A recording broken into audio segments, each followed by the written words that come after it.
নমস্কার, স্বাগত সবাইকে আমার আরেকটা মিনি ব্লগে। আজকে সকালবেলা শুরু করছি চা খাওয়া দিয়ে। তারপরে আমি নিজের বিছানাটা ভালো করে গুছিয়ে নিয়েছিলাম। তারপরে মা-বাবার সাথে চায়ের টেবিলে বসে একটু গল্প করছিলাম। তারপরে চুলে আমি স্প্রে দিয়ে নিলাম বিকজ আমাকে স্নান করতে হবে। আজকে যথেষ্ট তাড়াহুড়ো আছে, কেন কি যাবো আজকে একটা রিলেটিভের বাড়ি। আর আজকে আমার সমস্ত জমা কাজগুলো একসঙ্গে পড়েছে।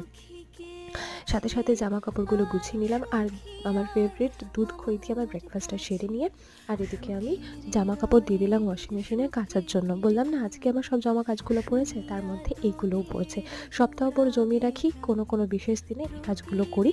আর এরপরে যেহেতু আমি বাড়ি চলে যাব, সেই জন্য এখানকার কিছুটা কাজ মিটিয়েই তারপরে যেতে চাইছি। বেরিয়ে পড়েছিলাম পার্লারে, তারপরে এসে আমি আমার ব্যাগটা গুছিয়ে নিলাম, কেন কি একেবারে যাবো বাড়িতে।